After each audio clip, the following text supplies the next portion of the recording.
आज कैबिनेट की बैठक में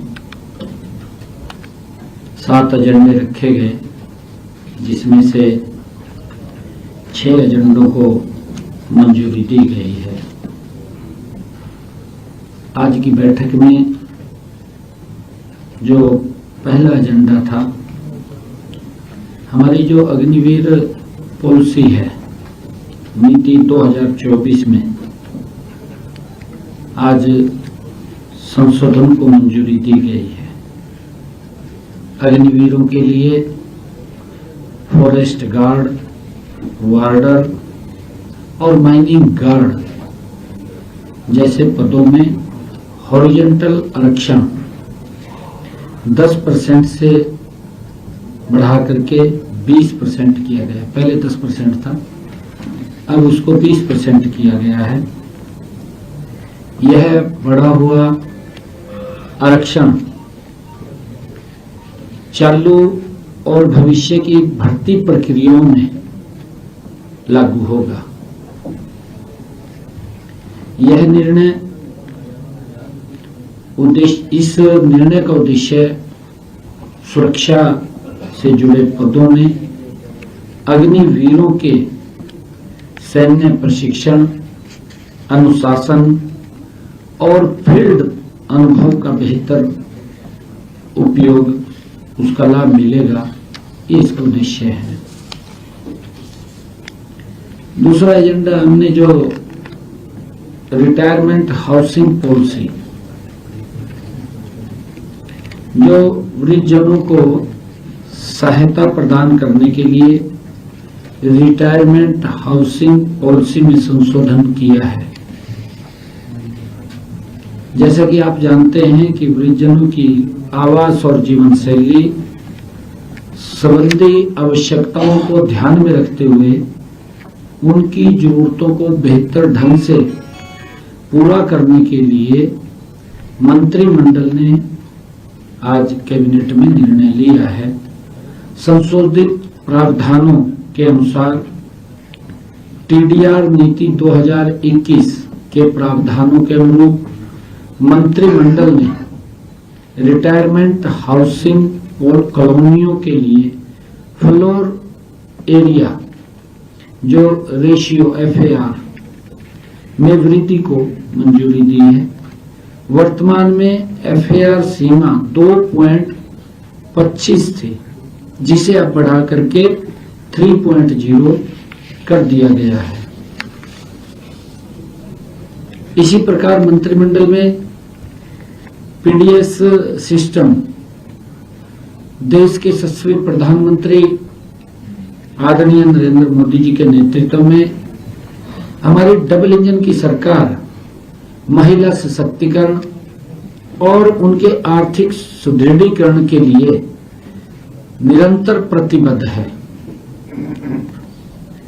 हम सब जानते हैं कि जैसे लखपति दीदी, नमो ड्रोन योजना सहित विभिन्न पहल के माध्यम से महिलाओं को विकास प्रक्रिया में सक्रिय भागीदार बनाया जा रहा है।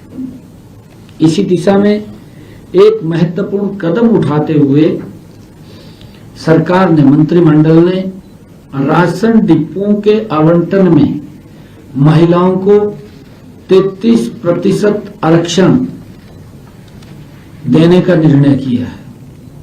इसमें ऐसी महिलाएं जो एसिड अटैक से पीड़ित या स्वयं सहायता समूह की हमारी महिलाएं या विडोज, ऐसी महिलाओं को इसमें प्राथमिकता दी जाएगी। और इस संबंध में आज मंत्रिमंडल में यह भी फैसला लिया गया है कि हरियाणा में targeted public distribution system licensing एवं कंट्रोल संशोधन आदेश 2026 में आवश्यक संशोधन को भी मंजूरी दी गई है। इसके अलावा सामान्य श्रेणी में सीएम पैक्स को भी प्राथमिकता दी जाएगी। सीएम पैक्स को इन जो हमारे डिपो लॉट होंगे उसमें सीएम पैक्स को भी। अब ये भी संशोधन किया है, अब राशन डिपोओं के नए लाइसेंस जो पहले 300 राशन कार्ड तक वो बनते थे, अब उसको चेंज करते हुए 500 राशन कार्ड तक से ऊपर वो दिए जाएंगे। जिनका पहले 300 तक था उसको 500 कर दिया, क्योंकि उसके हाँ 500 पे डिपो होगा। इसी प्रकार डिपो धारकों की अधिकतम आयु 60 वर्ष को लिखित आवेदन, पहले 60 वर्ष थी, अब उसमें थोड़ा मंत्रिमंडल ने निर्णय किया है कि जो हमारे डिपो होल्डर अच्छा काम करते हैं, जो पब्लिक बोलती है भी ये डिपो वाला बहुत अच्छा व्यक्ति है, ऐसे व्यक्ति को उनके अच्छे कार्य को देखते हुए उसको 5 वर्ष तक और बढ़ाया जा सकता है। ऐसे लोगों को जो अच्छा काम करते हैं, यह भी निर्णय किया गया है कि यदि डिपो धारक की अधिकतम आयु 60 या 65 वर्ष से 5 साल पहले कोई दिक्कत आ जाती है, डेथ हो जाती है, तो उसके कानूनी वारिस को वो डिपो प्रदान कर दिया जाएगा, उसको दे दिया जाएगा। और आवेदकों की जो आयु सीमा है, जब ये इसकी ऐड निकलती है तो 21 से 45 वर्ष के बीच निर्धारित की गई है। ये लोग इसमें अप्लाई कर सकते हैं। और आवेदकों के पास परिवार पहचान पत्र तथा संबंधित क्षेत्र का निवासी होना वो अनिवार्य है, जो उसके अंदर कहा गया है। जो हमारी ये फेयर प्राइस शॉप हैं, उचित मूल्य की दुकानों के लाइसेंस आवंटन में महिलाओं के लिए 33% आरक्षण को रोस्टर प्रणाली के आधार पर लागू किया जाएगा। आज मंत्रिमंडल ने यह भी फैसला किया है, क्योंकि मैंने विधानसभा के बजट सत्र में घोषणा की थी